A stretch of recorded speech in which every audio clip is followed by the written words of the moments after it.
Hello, everybody. This is Johanna Ralston of the World Obesity Federation. Welcome to our final webinar of the year. We're delighted that you can join us for what will be a really interesting session. First of all, we want to talk about celebrating success. For that reason, we're using this as an opportunity to celebrate all that's happened in 2018. It's also an opportunity to say a big thank you. A lot of the projects and campaigns that we are going to talk about today would not have been possible without the fantastic support and engagement of our members, advocates, champions, and friends. So this is a celebration for everyone who worked and contributed to our programs this year. Not only are we looking back, reflecting on our achievements, but we will also be looking forward. In this webinar, we will be providing a taster insight for our plans in 2019, a time when we'll also be launching a new strategic planning process, which we want all of you to be involved in. Once again, your engagement will be crucial to the success of all of our projects as well as our overall plan. So please do look out for updates and opportunities to get involved. Today, I'll tell you a little bit about the agenda. We will start with Olivia Barata Cavalcante, who is Director of Health Systems and Professional Education at World Obesity Federation. She'll be providing an update on our MAPS project.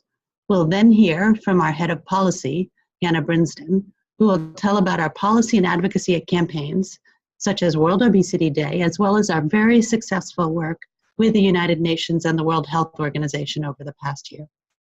Johanna will be followed by Matt Pretty, who has been heading up our EU projects and will present on initiatives such as Co-Create and STOP, mostly focused around childhood obesity, largely focused in the EU. Next up is our Programs and Membership Manager, Fiona Montague, with an overview of our membership and global patient network activities. Finally, our Head of Events and Marketing, Shaba Haq, will summarize the events that have taken place this year and our plans for 2019. So, as usual, we aim to make the webinar as interactive as possible. And after each talk, we will have about 2 or 3 questions and then 5 minutes at the end for any final questions. First of all, some quick housekeeping. Please, you are muted, and if you are, just please do double check on your screen that you're muted. Please feel free to ask lots of questions. In order to ask questions, you type them into the Q&A box, which is a chat box on your screen. We'll do our best to answer them or to follow up with the speakers. There's also a handout of today's presentation, which can be requested as a PDF document. And we will also add slides to our website where you can access them. The webinar, again, will be recorded. We'll send a link to everyone after the webinar has taken place. So it's my great pleasure to introduce our first speaker, Olivia Barata Cavalcanti, who is Director of Health Systems and Professional Education. Over to you, Olivia.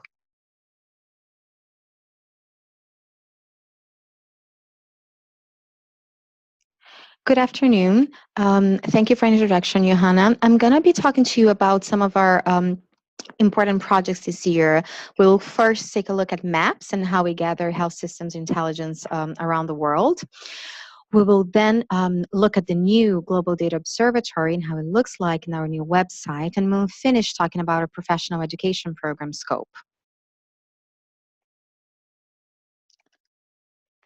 So just a quick recap, the main objectives of our MAPS project is, first of all, to, as I said, gather intelligence from all different countries about how the health systems work in relationship to obesity. In order to do that, we first created a health systems working group that helped us identify key informants in the different countries, and it helped us also design the survey that we use for the questionnaires and the interviews. We launched all the interviews. We have completed over 100 interviews around 30 different countries so far, and we have report cards for each one of those 30 countries. They're all going to be available on our website next week. By the end of this year, we're also outlining a scientific manuscript that will show the results of the project, and will also provide some guidance on how to overcome the obstacles that we found. Just so you can have an idea, our questionnaire surveys were very comprehensive. We try to understand all the different dimensions of obesity and how they relate to the different health systems. So we asked about political influences, cultural influences, national strategies, patient networks, and many other things to all of our key informants. And those stakeholders that we interviewed also represented a very wide variety of people that could help us really achieve that comprehensive perspective on the national health systems. We talked to surgeons, primary care physicians, nurses, nutritionists, health advisors, and even media advocates. So we started out with 10 pilot countries, which are the countries that you can see in blue on the slide. So Australia, Brazil, Hong Kong, India, Mexico, South Africa, South Korea, UAE, UK, and the United States. After we finished the pilot and we really refined our diagnostic method, we then started with the additional 20 countries that you can see here on this table. So for each one of those countries, we will have a report card that looks just like this. We call it a traffic light report card. First, we have a health system summary so everyone can understand how the health systems work in that country. And then for the most important indicators, we show if the country is doing well, hasn't achieved that yet, or is it not known. And we finished the report card with the biggest barriers that were found to obesity treatment in the different countries. As I said, those are all going to be available on our worldobesitydata.org website next week. So just for you to understand one of the interesting findings that we had from our project, this is those are the biggest barriers to obesity treatment as identified by all of our stakeholders. And what we see is that 50% of our interviewees find the lack of training of healthcare practitioners and providers is the biggest barrier to obesity treatment. And that is followed by other barriers such as access to treatment, so medication, and lack of knowledge and awareness, which really reinforces the importance of the work that we all do here at the World Obesity Federation in terms of training and advocacy, and really trying to increase the knowledge around obesity as a disease. So as we're saying, so MAPS started this year, but it will only grow bigger and bigger in the next years. For 2019, we have already selected additional countries that you can see here on the slide. And if you're interested in this project and you would like to provide us with some information on one of these countries, please do contact us, because we are starting now the mapping of the key stakeholders for 2019 countries, and we will carry on with interviews and surveys in the next months. So moving on to the Data Observatory, which is the place on our website where all this information that we've captured through maps will be stored and where you'll be able to access it. So first of all, you probably noticed that we have a really new and fresh looking website. And this is our new Global Obesity Observatory. And here you can see you have access to interactive obesity atlas, different country profiles, different presentations. And as you can see, as the last item in the menu, obesity health systems is where we're going to store all of our country report cards. Our Global Data Observatory had some pretty important achievements this year. Well, first of all, we launched a new one, and for now, we have really focused our energy on Europe, although we do have information on other countries as well. You will find that European countries have more populated data. We have received over 40,000 unique views in the last 6 weeks alone. If I'm not mistaken, we had 44,000 people looking at our data in the last month and a half. We have over 2,000 global obesity surveys in our database and around 1,000 policies and intervention entries. So when you go to our World Obesity Data website, as you can see on the bottom right of the slide, you have the specific website address. You can see all of this information. You'll also find that we have graphics available for download in different languages. We have over 150 of them. We have different graphics that are also available in EU languages, and we have specific extended country reports that I'm going to show you, and adult country report cards and child report cards as well. So just so you can have a feel of how it looks like, if you go on worldobesitydata.org and you can select from the drop-down menus, you can choose the statistics, the actions, which are the policies, the different drivers, and the impact. As I say, we also have country reports, and those are very extensive. We usually have 35, 45 pages long for each country, and we talk about every kind of obesity-related statistics and drivers and impact and different policies and actions that have been taken to prevent and reduce obesity.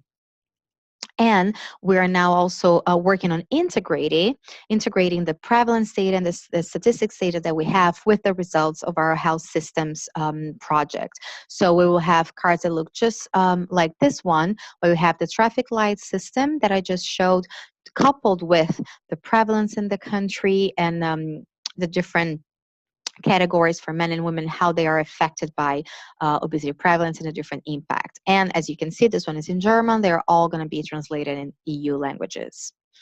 Those are also will be available on our website next week. So I wanted to finish this part of the presentation talking about our professional education program, SCOPE. We also had quite an important year for SCOPE. First of all, because we migrated to a new platform. The new platform will launch in the next few weeks, and it will be not only more modern and more user-friendly, but first of all, we're going to have all of our modules translated in Portuguese, Spanish, and French. We will be having access to more reports about the users and how they use the platform and how they engage with the different contents. It will be more user-friendly, also because you now will be able to use and to access all of our SCOPE modules through your mobile devices. And you will also be able to download the different courses, different modules, and then offline do them later on. So I'm sure you all will enjoy the new SCOPE platform. Just so we have a sneak peek of what's coming, this is an example of one of their modules and how they look now. As you can see, everything will be extremely user-friendly and easy, and we're going to make sure that the transition from the old platform to the new one will be as smooth as possible. So for the first few months, we will still maintain access to our current and old platform. It has also been a very successful year for SCOPE in terms of recruitment. So we had quite a few new registrants in SCOPE. So far, I can say that it's actually more than 1,936 as it's here, because we got a few more in the last days. So we're close to 2,000 new users in SCOPE this year. And that's quite an achievement considering, you know, the numbers that we have for 2018 and 2017. We also have almost 140 users that achieved SCOPE certification. So even on this, we way surpassed our aim of a 10% increase on last year. And finally, we were able to give out scholarships, so basically paying for the core learning path fee to over 120 SCOPE users. We're also very pleased to announce that we have started partnerships with universities. So we have signed an MOU with the Universidad Iberoamericana in the city of Mexico. So now the postgraduate course in specialty in obesity and comorbidities is in a SCOPE accredited university course, and all the students that are taking the course that want to achieve SCOPE certification are automatically brought to our website.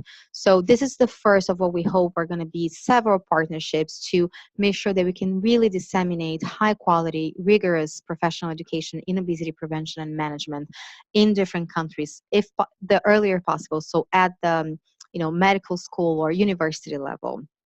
We're currently discussing possible memorandums of understanding with a university in India and one in Ireland. So I hope to have news to share with you in the next few months regarding those partnerships. And so for 2019, we also have a pretty busy year ahead planned for now. We're delighted to share with you that we're going to launch a new mini core learning path dedicated exclusively to childhood obesity. We will have 6 different modules that will really try to touch upon all the different aspects of childhood obesity and how that can be prevented and treated. Some of the topics that are going to be included in this new core learning path are the double burden of malnutrition. We're going to also share information on the early risk factors of childhood obesity and understand how to interpret growth charts, and the psychological assessment and how that plays into obesity management among children and youth. As I've said before, we plan to expand the partnerships that we have with universities and really also enhance hands-on experience for some of our scope users, specifically our fellows.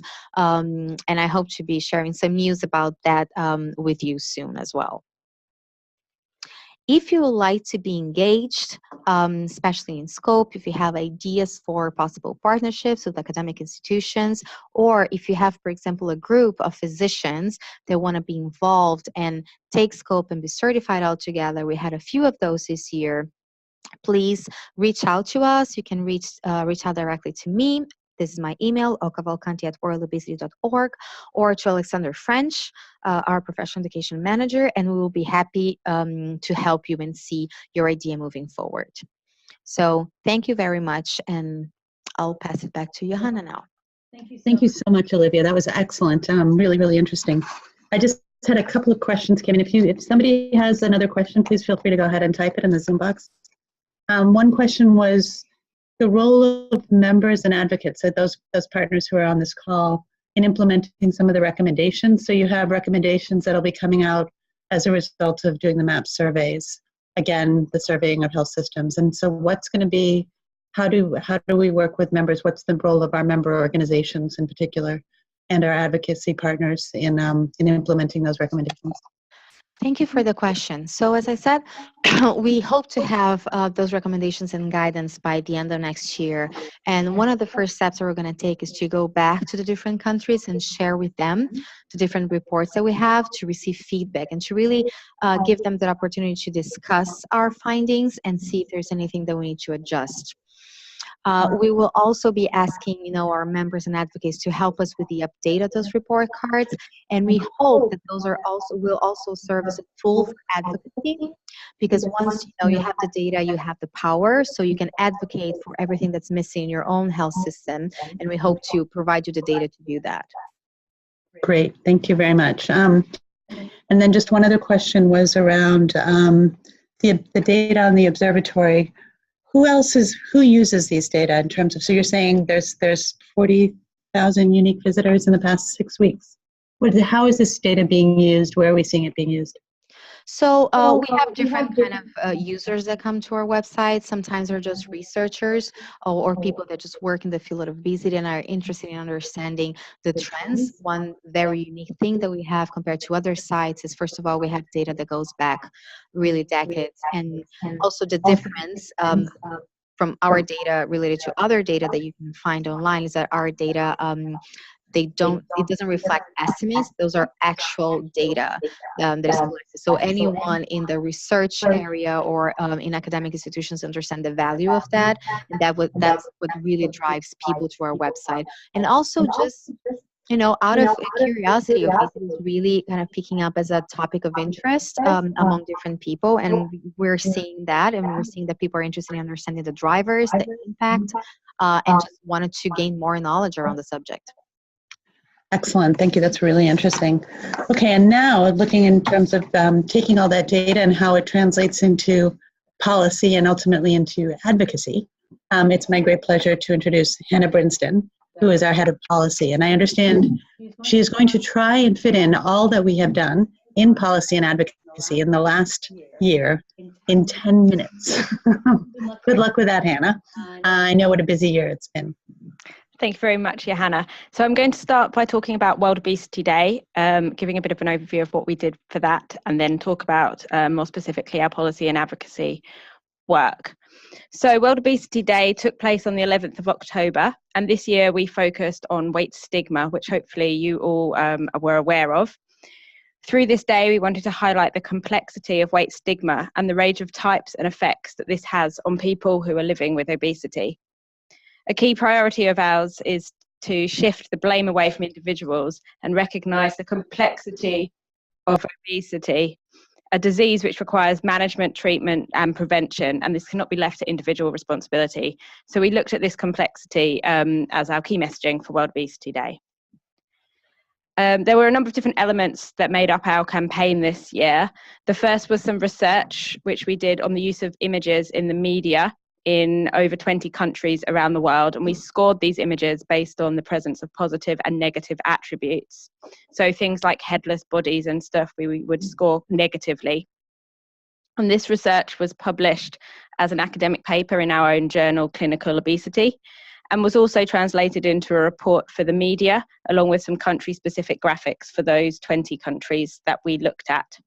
And to support this, we also published some media guidelines on language use, which also supports work that we do with our image bank. So all of these actions are practical tools that we're giving to the media to try and address some of these issues around weight stigma that we see every day and which are sort of fueling some of the problems that we're faced with. We also did some consumer polling in South Africa, Brazil and the UK to capture attitudes to obesity and to people with obesity. And this framed a lot of our press activity around World Obesity Day and really highlighted how much stigma is ingrained in people's attitudes towards weight and other issues that we've been discussing. Finally, we collated a series of case studies of people who are living with obesity to highlight real examples of where people have experienced weight stigma in their own life, and to really show why stigma, weight stigma, has no place in today's society. So all of these were supposed to take different look at different aspects of weight stigma in order to highlight that this is an issue that we need to address. Because of the topic this year, weight stigma, we were really keen that we wanted to ensure that there was some longevity to the work and that we can continue to campaign on this issue after World Obesity Day.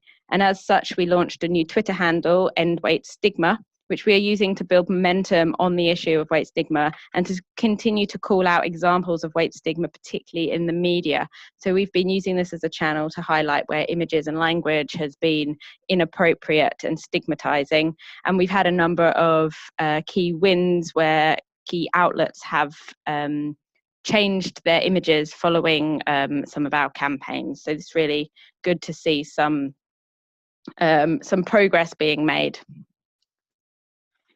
We were really pleased that we got quite a lot of extensive coverage from this year's World Obesity Day, and really this is an opportunity to thank all of you for getting involved with the campaign, because really a lot of the reach that we get is as a result of your engagement. So whether that's being on social media or holding your own events, it all contributes to the power and strength that World Obesity Day can have in terms of translating messages to audiences and highlighting the issues that matter within or around obesity.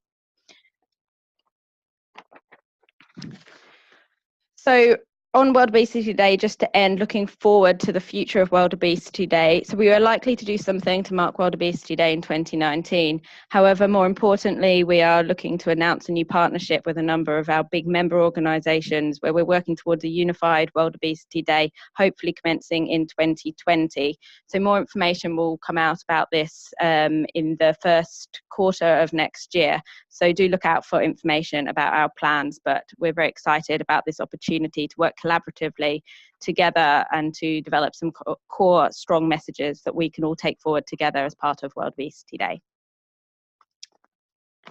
So then moving on to policy and advocacy. Our key advocacy priority for 2018 has been the UN high-level meeting on NCDs, which took place in September this year. And this was the third of a series of high-level meetings on the topic of NCDs. This meeting took place alongside the UN General Assembly and was attended by a number of heads of states and political leaders from around the world. Our priority has been to make sure that obesity is included in a meaningful way in any of the political declarations and other work that's been done around the UN high-level meeting. And importantly, for obesity to be recognised as a disease as well as a risk factor when we're talking about non-communicable diseases. Specifically, we've been calling for obesity to be included as part of universal health coverage, for childhood obesity to be prioritised, and for a commitment to address the commercial and social determinants of obesity and NCDs. And we launched this as part of an Obese Planet campaign, which hopefully you will have seen, which is a website where we've hosted all of our campaign materials around the UN high-level meeting. A key part of the high-level meeting build-up was the work of the WHO Commission on NCDs and their report Time to Deliver. Early drafts did not include any reference to obesity, but through our advocacy and coordinated consultations with our members, we were able to secure a strong paragraph on obesity, which includes all of our key messages, from childhood obesity to UHC to the determinants of obesity. And this is a really fantastic example of how, when we do all work together and we all coordinate our activities, we can achieve a lot in terms of raising the profile of obesity within these important health agendas. The high-level meeting political declaration also included a paragraph on obesity, and although it wasn't as strong as the one in the WHO Commission paragraph, was extremely important, again, for highlighting the importance of obesity within this agenda, and also for serving as leverage for future work and advocacy around obesity.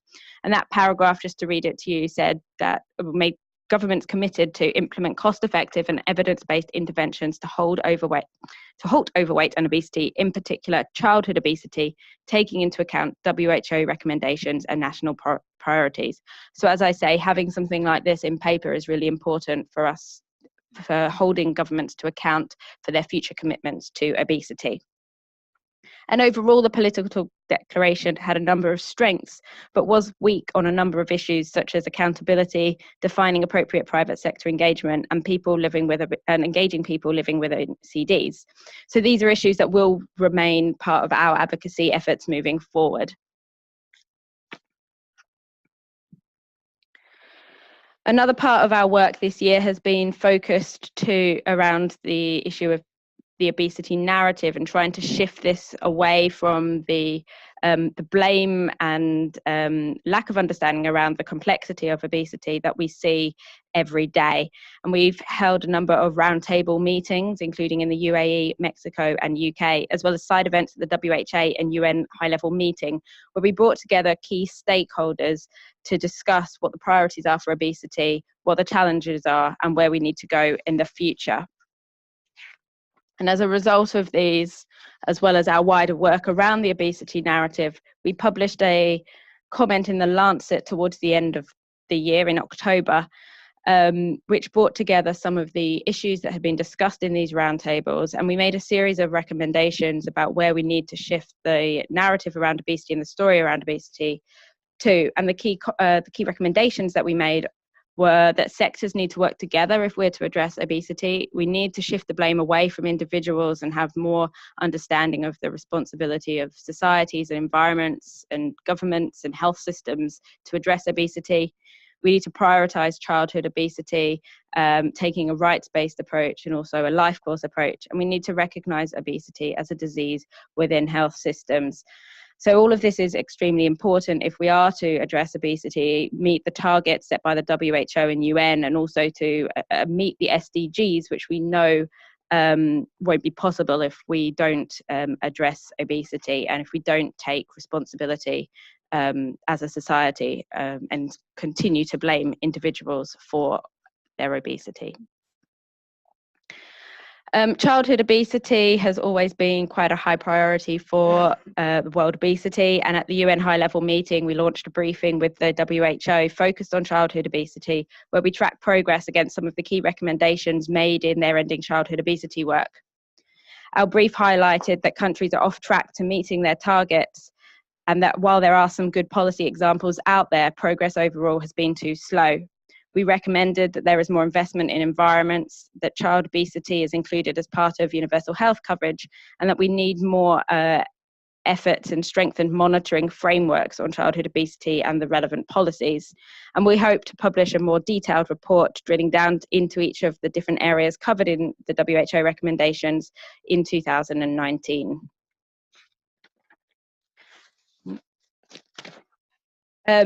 Just quickly to flag some other work that we've been doing as part of some work some funding we've received from the European Commission Third Health Programme. We've published a series, or we're starting to publish a series of dossiers of evidence on key obesity policies, which are supported by briefing papers and webinars. And these dossiers cover things like cost-effective studies, systematic reviews, stakeholder positions and recommendations, as well as government guidelines on each topic. And these are supposed to be a useful tool for mainly policymakers, but also anybody else who's trying to shape policies at a national level. The first of these dossiers and briefing papers was published at the end of last month and focused on SSB taxes. And tomorrow we'll be publishing one on digital marketing of food. And then next week, we're also going to be publishing 3 new ones on school level interventions, city level interventions, and pregnancy interventions. So I encourage you all to have a look at these dossiers, use them where you can, but also to feed back to us what you find useful, what you don't find useful, and what you'd like to see, because we will be continuing to update these in 2019 and beyond, and we'll also be publishing 2 more. So if you do have any ideas of where it would be useful for us to take this, then please let us know, because this is only as useful as it is for how well you can use it. So then finally, before I talk about next year, just to flag the Lancet Commission on Obesity with you. This was launched following 2 Lancet series on obesity, and we've been working with the Lancet as well as George Washington University Milken Institute School of Public Health and the University of Auckland to lead this commission, which is chaired by Boyd Swinburne and Bill Dietz, along with 26 commissioners and 17 fellows. And we've been focusing on this endemic of obesity, bringing together obesity, undernutrition, and climate change, and the need to identify triple win policies in order to protect both human and planetary health. We're launching our report at the end of January, 30th of January, at a side event to the Prince Mahadol Award Conference in Bangkok.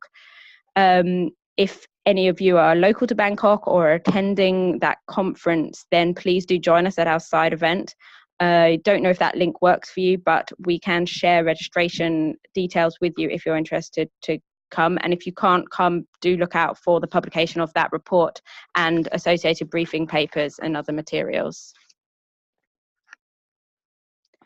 So then finally, for 2019, a key focus for us is going to be the UN high-level meeting on universal health coverage, where we'll be focusing on issues such as the financing, healthcare professional training, prevention and secondary prevention. And this will link in a lot with a lot of the work that Olivia previously presented relating to the health systems research. So we'll be able to tie in the work that they've been doing to identify gaps and priorities in order to achieve universal health coverage. We're also going to continue our focus on childhood obesity, as I mentioned, with a further briefing paper, and also looking at childhood obesity in relation to the UHC agenda. Obviously, we're publishing the Lancet Commission Obesity Report, as I just mentioned. We'll be publishing 2 new dossiers with briefings and holding events related to those topics, which are still TBC, but as I say, please do get in contact if you have any ideas. We'll be holding 3 regional dialogues on obesity priorities to try and further progress our discussions and understanding of what we need to do in order to address obesity. And we'll also be holding a WHA side event in May. So look out for information about these, and I look forward to working with you all in 2019. Thank you. Thanks very much, Anna. That was excellent. Really, really interesting. I think we have time for maybe 1 or 2 questions right now. One is sort of next steps on the work with stigma and how that relates to the work of the World Obesity Federation around obesity as a disease. And I should add the work of all the member organizations with whom we're partnering. So stigma and obesity as a disease. So as I mentioned, we have the Twitter handle where we'll be continuing to call out the media on the use of images and languages that we believe stigmatize obesity. And I think this is really important for shifting overall the overall public's perceptions of obesity and including policymakers, because I think the problem that we have at the moment is this idea that individuals are responsible for the choices that they make around food and the amount of physical activity they do. And we know that obesity is much more complex than that, and we know that there are wider issues at play, and that obesity is a disease, and we therefore need to make sure that we shift our understanding of obesity as I've mentioned, relating to the obesity narrative, but this comes back to the issue of stigma. So it all feeds into each other. If we can move away from stigmatizing people for their weight, then we can have better conversations around obesity as a disease and what we actually need to do to help people who are living with obesity, which is really what we're trying to do here. Excellent. Thank you very much. I think we'll need to move to our next, but if people can save other additional questions till the end of this webinar, in about 20 minutes, we'll have another brief period of Q&A. Now it's my great pleasure to introduce, speaking about the EU projects that we are partners on in parts of consortia around, Matt Pretty. Thanks, Johanna. Yes, I'm going to talk to you about two EU projects in particular, Co-Create and they're both funded by the EU, and we are a partner in a larger consortium. Both also focus on childhood obesity. So first of all, Co-Create, which stands for Confronting Obesity, Co-Creating Policy with Youth. I'll show you briefly what the project's all about on the next slide, but just an overview that, as I mentioned, it's focused on childhood obesity. It is for 5 years with 10 million euros of funding from the European Commission, and the lead coordinator is the Norwegian Institute of Public Health, along with 14 other partners in 5 countries across Europe. Two of the key features of the project are the involvement. Well, the first one is the involvement of young people throughout, empowering them with the idea that discussions about their health should involve them directly, and that project's recommendations will speak to young people. Secondly, that the project will use a system approach which considers the full complexity of obesity in Europe and how different factors interact with each other and what this means for policy.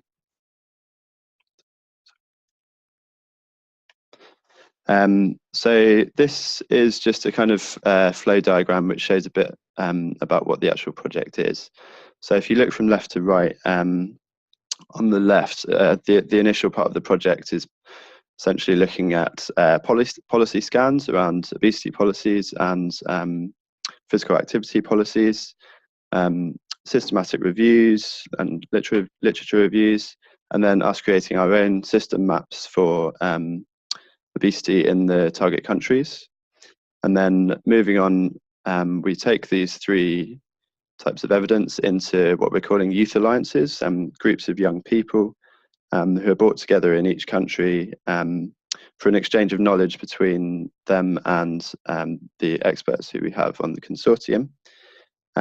From this, they'll then produce a range of policy options, which are then taken into dialogue forums, which give the young people an opportunity to come together with experts, policy makers, and businesses to recommend and eventually implement these specially formulated policies. As for, I've gone forward there, backwards even.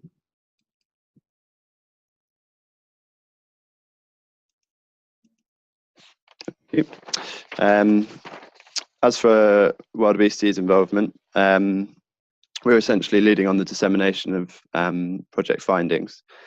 So that's involved the strategy development, and then will involve scientific dissemination.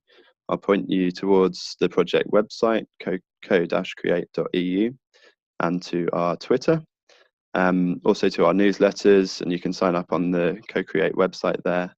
And we'll also be creating a range of printed materials and media throughout the project and beyond. So moving on to STOP, which stands for Science and Technology in Childhood Obesity Policy. It's slightly shorter, it's 4 years, but also with 10 million euros of funding. It's actually a much larger consortium though. There's 24 partners in 15 countries, largely in Europe, but also a couple outside of Europe. It's led by Imperial College London. It's also focused on childhood obesity policy.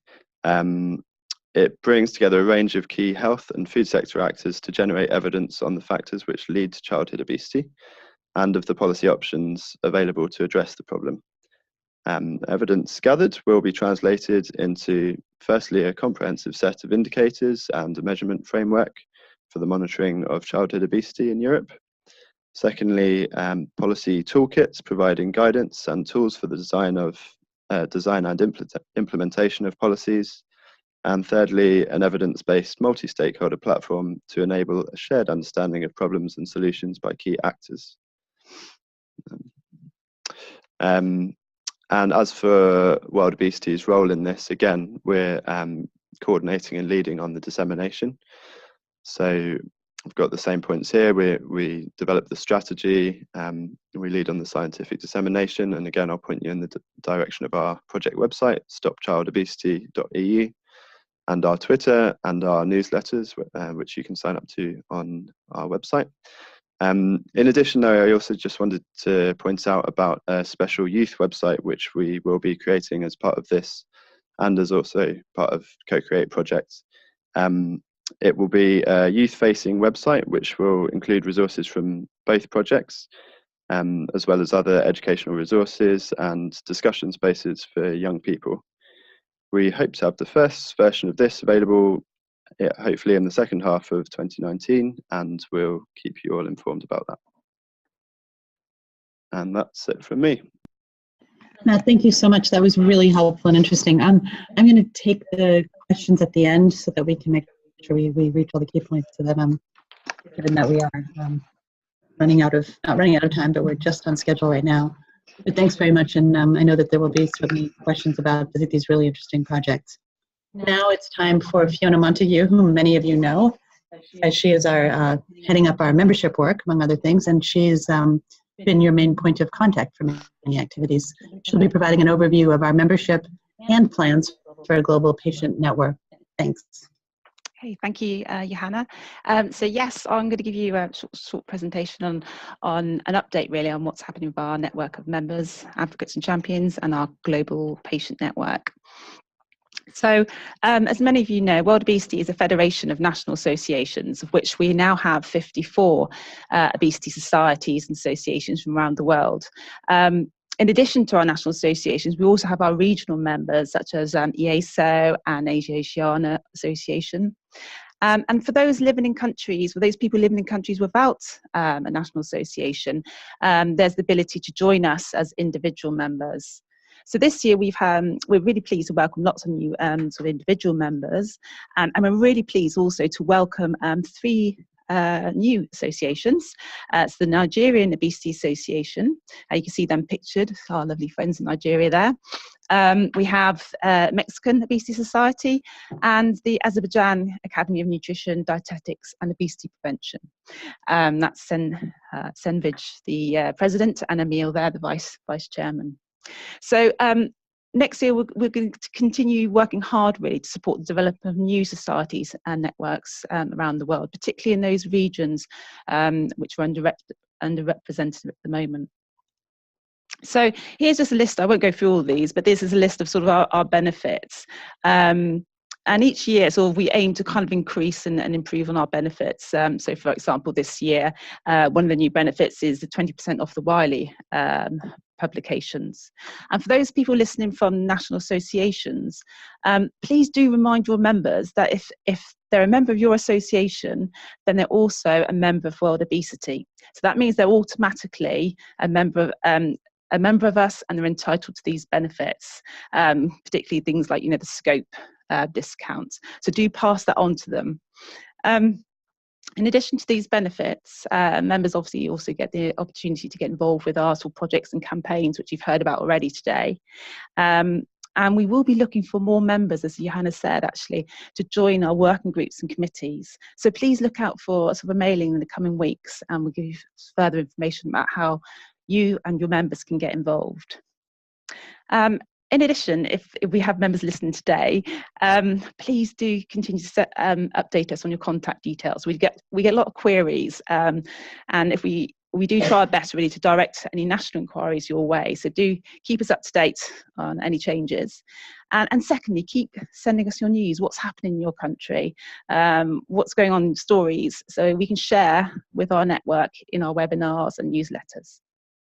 And there's if you want to contact me, the email address is membership@worldobesity.org. So in addition to our membership, this year we've been continuing to work with a wide range of partners. The Action Initiative was set up in 2015 to drive awareness really and understanding of actions to address obesity. So the Action Initiative is made up of advocates and champions, stakeholders from a wide range of sectors really, who've really helped us in our calls of action on the various programs you've heard about. So throughout this year, we've sent some various newsletters and webinars showing not only what we do, but also what you're doing out there. So continue sharing and sending us your news. We also invite our advocates, champions and members to an annual roundtable. And this year it was held on the 11th of April at Chatham House. And the theme was obesity on the agenda. So we brought together 30 experts to discuss how best to raise obesity up the global health and development agenda. Discussions centred on 3 key areas. Firstly, obesity as a disease. Secondly, childhood obesity. And thirdly, universal health coverage. So what we were able to do is use these messages and ideas really to feed into preparations for the high-level meeting in September, as Hannah's already mentioned today. So if you're signed up as an advocate and champion or a member, you've probably already received my email about the roundtable for next year, which is on the 19th of March. So please do join us for that. That will be in Windsor in the UK. And if you're interested in finding out more, or if you're not an advocate or champion and would like to become one, please do get in touch using the email address there. I'd love to hear from you. So next, I just want to talk a little bit about the Global Patient Network. So it's quite a new, exciting initiative that we've launched this year. And this is part of our sort of advocacy agenda, aligning with high-level meeting objectives. So the first step in establishing the network for us was bringing together an international group of people living with obesity and other patient groups to a patient summit. So we held this in Windsor on October the 10th and 11th, and we deliberately held it then to coincide with World Obesity Day so that we could address some of the issues around weight stigma with this group. So I'm going to click through that. So the key objectives of this patient summit really was firstly to hold sort of advocacy training, which patients could use on a sort of national and a global stage. We also provided some insight into the latest political, scientific and societal factors of obesity. We discussed the sort of current perceptions of obesity and looked at the barriers and solutions to effective advocacy for obesity. So as you can imagine, this varied greatly from sort of region and country to country. And of course, it was a great networking and sort of an opportunity to make new friendships formed. So we had 20 places, and we invited applications earlier this year, and we had a great response to that. We ended up having representation from over 14 countries. So from Oman, Brazil, Kenya, India, I won't list them all, but it was great. We had most regions in the world was represented at this meeting. In addition, we had representation from various organisation and groups who are involved with patient advocacy, such as HOOP, Obesity Empowerment Network. And we were delighted to have our friends at Obesity Canada and Obesity Action Coalition, who've already done some amazing work in this area. So they were able to share with us their expertise and knowledge. So it's fantastic to have them there at this event. So as you can imagine, lots of stimulating sort of discussions, and particularly around stigmatisation. What came out of this and the recommendations was sort of 4 key things that, firstly, the need to develop more advocacy resources and campaign materials. Secondly, as Olivia sort of alluded to earlier, was the need for evidence-based data on obesity to support the campaigns in different countries. Thirdly, working with different groups such as diabetes groups. And fourthly, more training on advocacy opportunities and workshops across the world. So we, obviously the patient summit was the first step in developing our global patient network. And we've taken the ideas that have come from that meeting to sort of set out sort of a plan for 2019. And that will include developing resources for people to use, creating an online patient portal to host these resources and toolkits. We hope to share sort of our information with newsletters and webinars next year. And we'll also be holding some advocacy training in different regions. So if you're interested and like to get involved and not already involved with the patient network, again, email us on this email address here, membership@worldobesity.org. Get in touch, tell us what you're doing, and we'll also share with you our plans for next year. I think that's it. Thank you very much for listening. Thanks so much, Fiona. That was really helpful. I think there was one question which is you answered around how can we get more involved. Again, just to reiterate two things. One, when you get a mailing from us about our strategic plan and joining a working group, please join a working group. And two, around the patient work, it's very much complementing the great work. Hi. So thanks so much, Fiona, for your help. That was an excellent presentation, and I think there was just one question around how can I get involved. And again, please, when you get a mailing from us around our strategic plan and the working groups, please define which one you want to join and become part of this. And just to keep in mind that we're very focused on complementing the great work that's already happening with many of our member organizations, and also as at that really interesting point around some work that's happening with diabetes and other disease groups, which we're very excited to be part of and to work alongside. So now it is my great pleasure to introduce Shaba Haq, who's our head of events, who will be telling us a bit about the events that we've had over this year. Again, all driving the common objectives around education, knowledge transfer, and advocacy and policy. Thanks. Thank you very much, Johanna, for that introduction. Yes, I will be given a very quick summary of our events that we have held in 2018 and then a very quick schedule of our 2019 events. And I'll just start off with the 5 scope schools that we held this year. So the first scope school that we held was in Abu Dhabi, and you can see here the range of geographical distribution that we had, and which was mainly from within the region. Following on from our scope school in Abu Dhabi, we held our very first Gulf Regional Congress in Abu Dhabi, which aimed at bringing best practice and links to policymakers to the region and to start obesity groups and patient networks. And again, you can see here that our main delegation was from the UAE and within the region, and we also had some participation from around Europe. Our next scope school that we held was in Athens, and it was a very popular scope school, and we have a very quite large delegation from Greece, but also again from Romania, Ireland, Argentina, UK, and USA. Our very popular scope school we held this year was in London. Again, you can see quite a large distribution around globally, and it was very popular indeed. This year, most recently, we had our Brazil Scope School in Rio, and we also had our Cape Town in South Africa, which is our very first. And again, you can see the very great global distribution around. It's unfortunate I couldn't show you the video, which actually would have given you quite a very good insight into what our Scope School entails. I will email that around, so everyone can have a look at that, and please do have a watch. For 2019, we are scheduled to have 5 scope schools, Kuwait being our first, then Greece, Korea, Mexico, and then India. We also have a hot topic around the subject of obesity and preeclampsia in Amsterdam, which will be in November. We also then will be returning to our Gulf MENA region for our second regional conference, which will be in Oman around the month of December. Please do feel free to look on our website, which will have further details on registration, program, and scholarship. That's it for me. Thank you very much.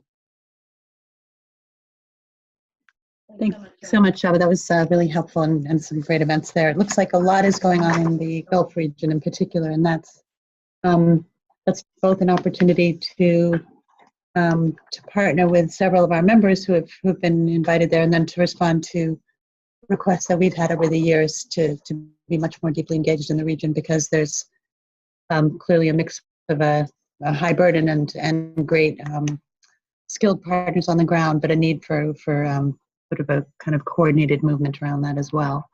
I think the only other question that I saw was around the strategic planning, and just to say the working groups, what are their topics? Those are membership and governance, strategic priorities. So that means, what are the concrete areas that we're going to be focusing on?